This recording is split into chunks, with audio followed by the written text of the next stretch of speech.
good. All right, you're good to go. Okay. All right. So today I'm here with Dr. Paul Reed. Dr. Reed, what position do you hold in horticulture and what's your specialization? I'm currently professor of horticulture and viticulture at the University of Nebraska in Lincoln, Nebraska. I have had a bit of a checkered past in terms of what's my specialization.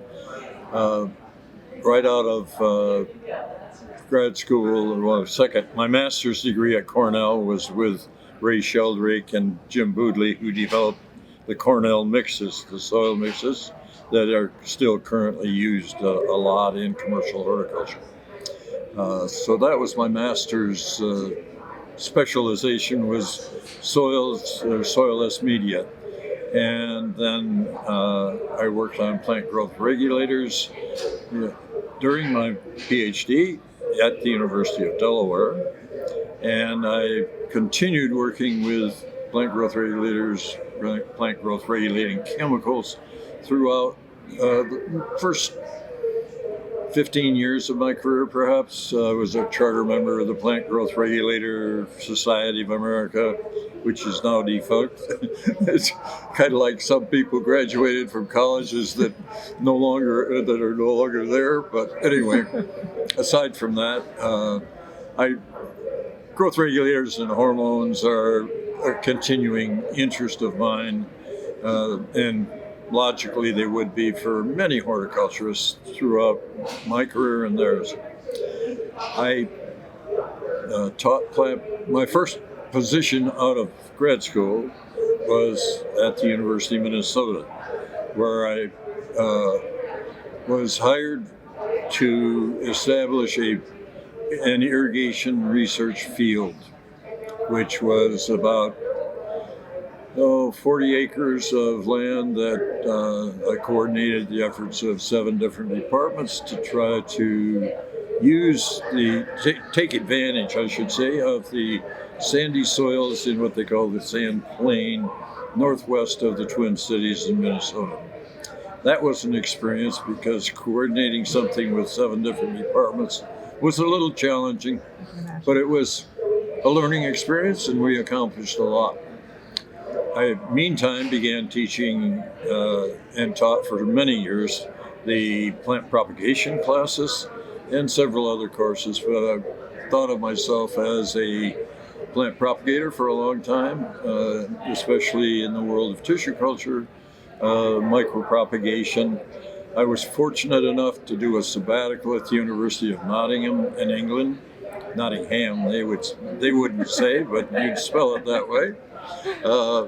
And I say I was fortunate because I got to work with arguably the grand old dame of plant tissue culture, Elizabeth Marston, at the University of Nottingham. Not only did I learn a lot about plant tissue culture from her, she and her grad student were the first people to demonstrate plant micropropagation of asparagus and publish on it. I learned a lot about the research side of it, but she was a consummate teacher. And I went back to get grad degrees after working 3.5 years in upstate New York in extension. Between my bachelor's and master's, I went back because I knew I wanted to teach.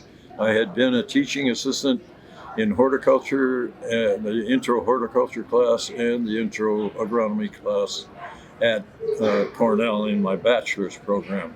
That's jumping back historically, but that explains perhaps why I was imbued with the spirit of wanting to teach. And I really do still enjoy teaching. I appreciate that. And that, anyway, was a large part of my experience with Dr. Marston.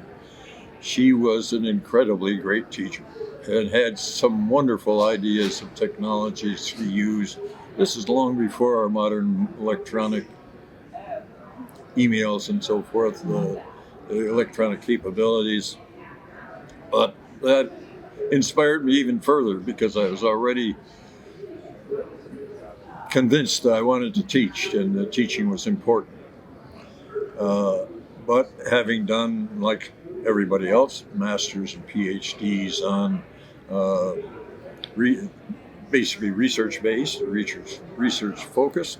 I recognize the importance of research as part of the ability to do a good job of teaching and translating research both through teaching and extension work. I was recruited at the University of Minnesota to go to head the horticulture department at the University of Nebraska. I felt like an athlete there for a little while, where they pay a bonus to people to signing with a particular team. I got a bonus, a significant chunk of money, not just an increased salary, but a bonus to take the position at the University of Nebraska. I fault or credit, depending how you want to put it, Ellen Paparosi, who just retired actually from the University of Nebraska. She had called me and said, have you heard we have a head position open? I said, yes, I'd heard. And she said, are you interested? And I said, no. And she said, let me talk to you about this for a little bit. So she convinced me that, yes, there was something to be accomplished at the University of Nebraska as a head of horticulture. And I feel that I did have a lot of accomplishment there. I was still able to continue my research and began dabbling with a little bit with the grape industry there. And after 10 years as department head, I decided I didn't want to go on and be a dean. I was invited to interview for things like dean and director positions. And the politics and the complexities of administration, bless the people that do it, but I didn't want to go do it. And the grape and wine industry was just emerging there. And I convinced, actually the deans convinced me probably that I could do that, serve as the resource person for the developing grape and wine industry in Nebraska. So I went on sabbatical to CSIRO, kind of the equivalent of USDA in Australia, for a year's sabbatical, and learned a great deal. The Australians do an awful lot of good things. They're great horticulturists and great botanists and great plant science people in general. The nice thing about working with the Australians was that they do things that can't be done because nobody explained to them that they can't be done. That's a lot of science, yeah. Yeah, so I know I'm digressing from your questions, but it gives you an idea of my, like I said, my career. I am still enjoying teaching, doing research, and working with the developing grape and wine industry. There was one winery when I started working with them. There are now 37. Not because of me probably, but I nudged a few people along the way, helped them start vineyards, and I still do that. And I just came back from the International Cool Climate Wine Symposium in St. Catharines, Ontario. Learned a lot more that I thought I already knew. Life's a wonderful learning experience. If you just keep moving forward, lots of things happening. It is exciting. I was just talking with a young man who's a grad student at Cornell University, and explained to him that I grew up in the Finger Lakes region and got a couple of degrees at Cornell, and we were chatting, and it turned out he's applying for a position at the University of Minnesota, so I could tell him a few things about why I liked being at Minnesota, and explained that I didn't leave Minnesota to be getting away from anything, but the opportunity at the University of Nebraska was so attractive at that time that I felt that was the right thing to do for myself personally and professionally. But I extolled the benefits, in my opinion, of the Twin Cities as a great place to live and work. So he already was convinced anyway, so I added a little bit of fuel to the fire, shall we say. It's always nice. All right, so my next question was, what was the most rewarding part of your career in horticulture? That's a really tough question. I guess I'd have to say, for me, because I mentioned earlier my love of teaching and passion for teaching, but especially a passion for working with graduate students. I've advised upwards of 75 master's and PhD students, and if I had to say one thing that I'm most proud of, it would be that I've worked with so many great students. Many of them, as is often the case, students progress, individuals progress well beyond what you have thought you would do. Some of the students, Jung Myung Lee from Korea was the president of the International Horticulture Congress at the time they hosted it at Seoul. Former student went on to establish a business that is, I thought he was just dabbling to make a few extra bucks while he was doing his graduate work. And his company now employs 19 full-time people. So success is measured in many ways. For me, success is the success of my students. Many of them have gone on to be, even though I didn't want to be a dean, several have gone on to become deans.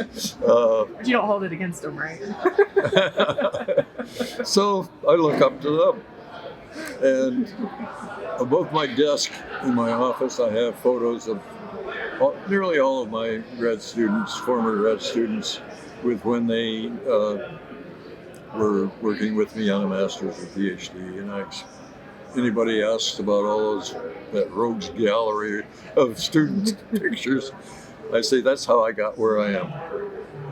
Because the accomplishments of my students working in their degree programs really strengthened my research ability and enabled me to become, I don't want to say notorious, but well known on the international scene in horticulture.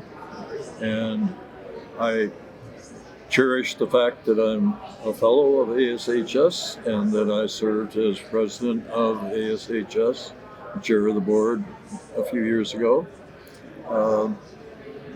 And I've been, I've chaired a number of what we call them now professional interest groups. And I'm try to remain active in ASHS, which I think is really an important thing to advise students. I'm also quite proud of the fact that I attended my first ASHS meeting, they called them then, when I was a grad student, 1965 at the University of Illinois. And it was challenging to be able to do it, but they had opened the quad to people if they wanted to camp for the conference. So it's quite different than today. That quite different from the Hyatt and other major hotel conference venues now. But it was hosted by the University of Illinois.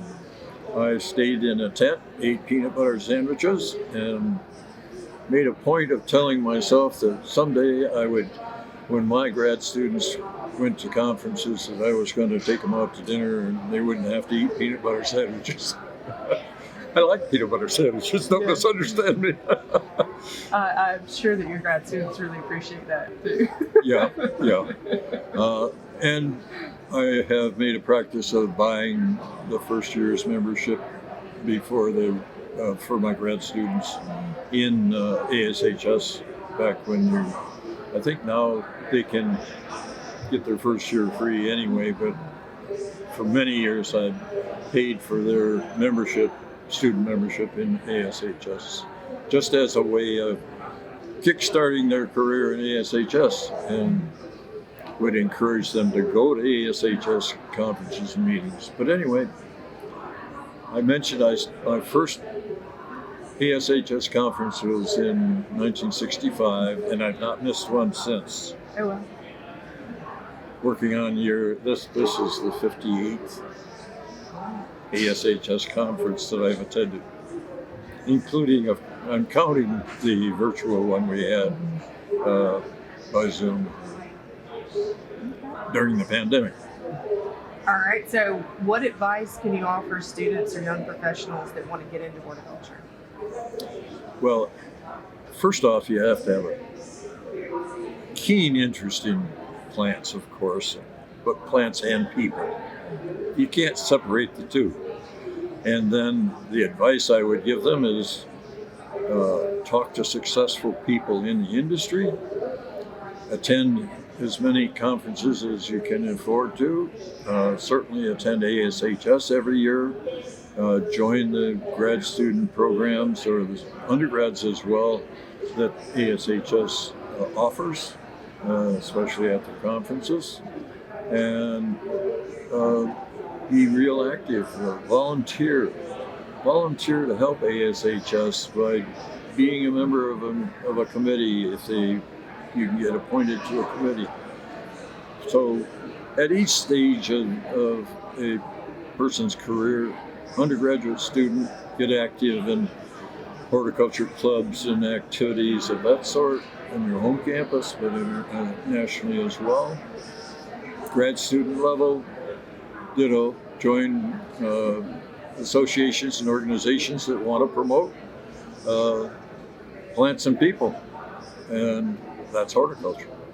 And then, of course, once achieving a position, either at a university or college or in industry, stay active in ASHS and in your professional groups or organizations at all levels.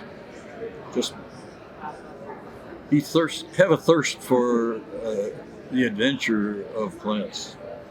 So this leads to my last question. What are you most excited about for the future of the industry and horticulture in general?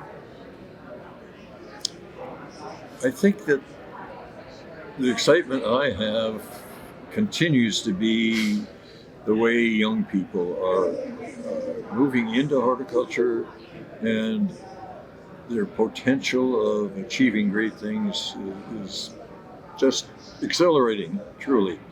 I'm most excited about seeing so many young people here at the ASHS conference today, but also knowing that many things can be accomplished.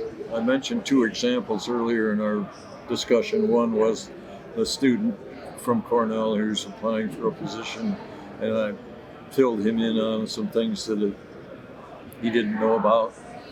The other, I mentioned one of my students started his own business, a horticulture business, and that the industry side, the education side, they all come together, and I'm excited to see more and more interaction and people, young people especially, stepping up to the plate, to use a baseball phrase, and they're going to knock the ball out of the park.